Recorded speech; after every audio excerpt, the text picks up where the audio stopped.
a grande mancha vermelha continua girando, girando, girando. Os cientistas esperam aprender mais sobre o nosso clima, estudando essa tempestade. Na Terra, há um limite em relação ao alcance da previsão do tempo. Em Júpiter, podemos prever onde a mancha vermelha estará com meses de antecedência. É de grande valia entender o que torna o clima da Terra tão imprevisível e certos aspectos do clima em Júpiter bem mais previsíveis. Imprevisível ou não, o clima na Terra nunca se torna tão violento quanto em Júpiter. Sorte nossa, porque se encolhêssemos a grande mancha vermelha para que coubesse na Terra, haveria um desastre. Na Terra, furacões de categoria 5. Lá existem furacões de categoria 10. Não sobraria muita coisa. As tempestades extraterrestres são bem particulares em cada parte do nosso sistema solar. Até mesmo em nosso vizinho mais próximo, Vênus, dizem que somos planetas irmãos. Felizmente, a semelhança não inclui o clima, senão ficaríamos gravemente queimados.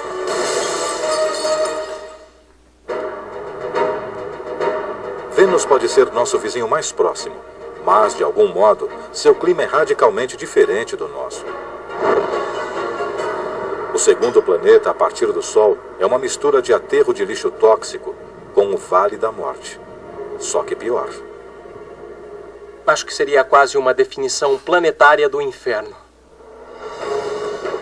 A temperatura é de 480 graus Celsius. A pressão na superfície é a mesma encontrada a 800 metros abaixo do oceano na Terra.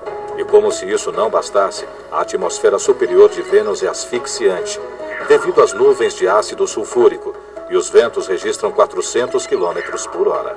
A melhor comparação com Vênus equivaleria a entrar no forno e acendê-lo. Quanto à pressão, nós usamos um mergulho profundo, mas não tem nada que se compare à Terra. É um planeta muito, muito extremo. Em Vênus, não há como fugir do calor. Se criássemos um hotspot em Vênus, a atmosfera opressiva tomaria o calor e o espalharia. Vênus brilha tanto no céu noturno porque suas nuvens espessas refletem quase toda a luz solar que recebem. Na verdade, alguns cientistas no passado acreditavam que Vênus tivesse temperaturas moderadas como na Terra. Quando uma espaçonave passou por Vênus em 1962, achamos que sua superfície seria de 32 graus Celsius, como Miami, na Flórida. Era um equívoco tremendo. Há algo mais atuando em Vênus. Mas o quê? Por que Vênus não esfria assim como a Terra? Na Terra, por exemplo, a luz do Sol atinge sua superfície. A Terra aquece um pouco, mas o oxigênio e o nitrogênio da atmosfera não obstruem a luz. Ao ser liberada pelos raios infravermelhos, ela atravessa a atmosfera e vai para o espaço. Mas em Vênus, a atmosfera contém 97% de dióxido de carbono, dando um significado novo ao efeito estufa. É extremamente difícil para a superfície expelir sua energia. Vênus nos ensinou uma lição. O gás inerte, ou gás estufa, pode esquentar demais a atmosfera. Mas por que Vênus tem bem mais CO2 na atmosfera que a Terra? Os dois têm muito em comum. São até chamados de planetas irmãos. São quase do mesmo tamanho. Têm praticamente a mesma quantidade de carbono e há bilhões de anos ambos tinham muita água. Mas eras atrás, suas trilhas misteriosamente divergiram. Na Terra, a água fomentou a vida. A Terra possui a maior parte do seu carbono em formas de vida, nas árvores, nos animais. Mas se tirarmos todo o carbono que está nas rochas próximo à superfície e o queimarmos ou liberarmos, nós criaremos uma atmosfera bastante semelhante à de Vênus. A grande proximidade de Vênus com o Sol tornou-o quente demais para sustentar a água líquida. Então, sua água evaporou na atmosfera, aprisionando o calor depositado pelo Sol e criando um efeito estufa descontrolado. Uma vez na atmosfera, as moléculas de água ficaram expostas aos raios solares ultravioletas que as desintegraram. A comunidade científica só reconheceu a importância do efeito estufa ao constatar que em Vênus fazia 480 graus e não apenas 32. Foram necessárias várias missões fracassadas a Vênus para entender isso. Na década de 1960, os Estados Unidos e a União Soviética enviaram sondas não tripuladas até as proximidades do planeta e a sua superfície. Não demorou muito para que Vênus as destruísse e as queimasse. Depois, em 1981, a sonda soviética Venera 13 estabeleceu um recorde de sobrevivência na superfície de Vênus. 2 horas e 7 minutos. Ela foi capaz de tirar fotos e amostras da superfície antes de ser vencida pelo calor. Ela encarou um calor de 480 graus Celsius. E após um tempo, ela acabou assada.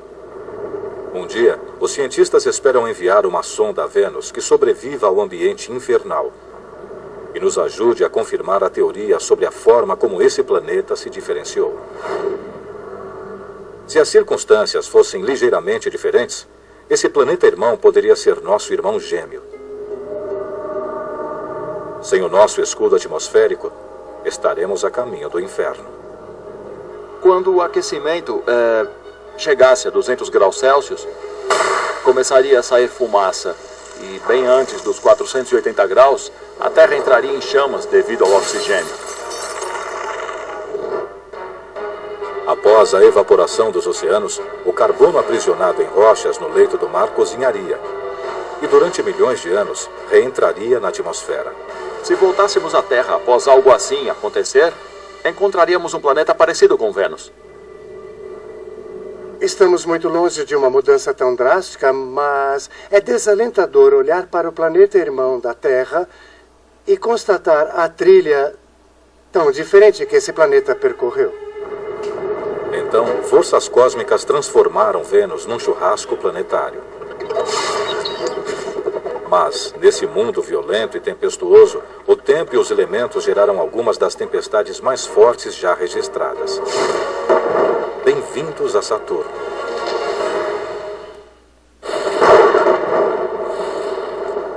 Raios cortam o céu. Esse violento sistema climático chega a ser maior que os Estados Unidos, agredindo a atmosfera com os raios mais fortes já vistos. Só que esses raios não são visíveis, pois eletrificam os céus de Saturno. Apesar da força desses raios, os cientistas não conseguem vê-los, em parte devido aos anéis brilhantes de Saturno.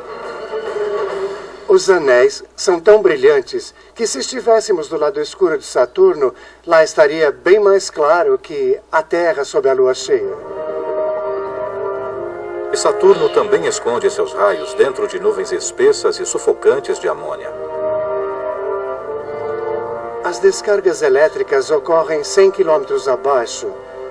Isso impede que se tenha a visão dos clarões. Mas os raios estão lá. E os cientistas sabem disso, porque já os ouviram. Detectores de ondas de rádio no satélite Cassini registraram o som dos raios de Saturno.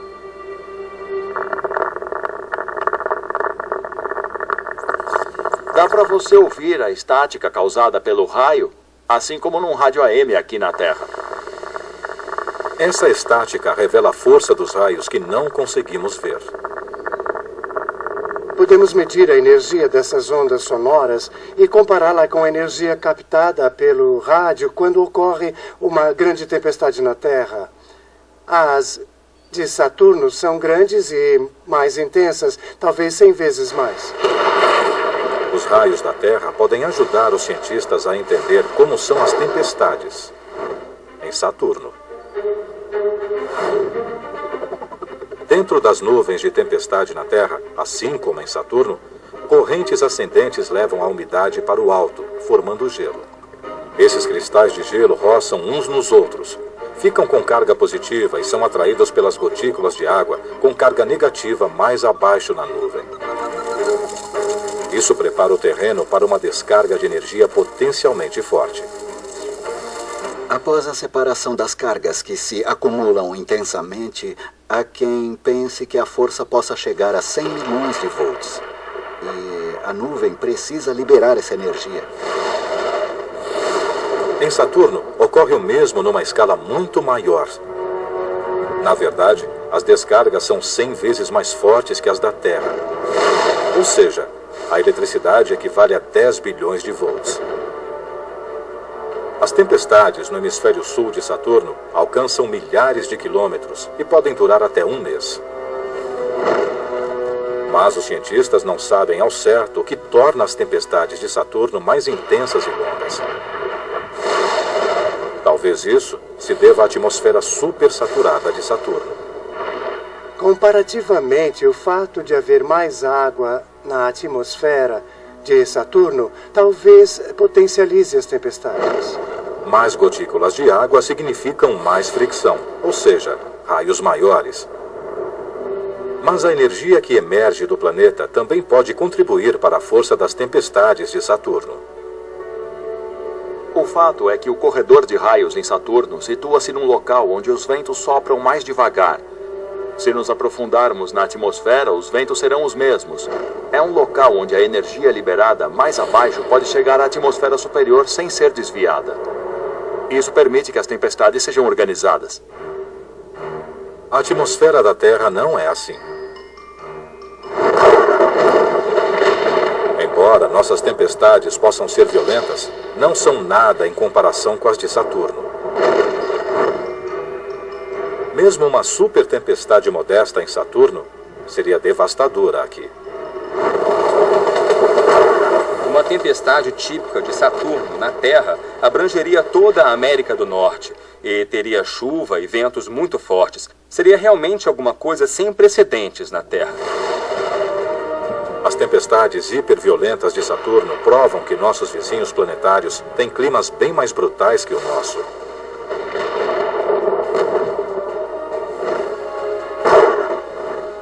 Mas as leis da física que criam as tempestades de Saturno são as mesmas leis que criam o nosso clima. Grandes tempestades de areia, ventos implacáveis, raios mortais, furacões violentos e calor escaldante. Conforme aprendemos mais sobre as condições extremas de outros mundos, compreendemos como o nosso planeta imprevisível funciona. E o que enfrentaremos se e quando nos aventurarmos por outros planetas e desafiarmos suas estranhas tempestades.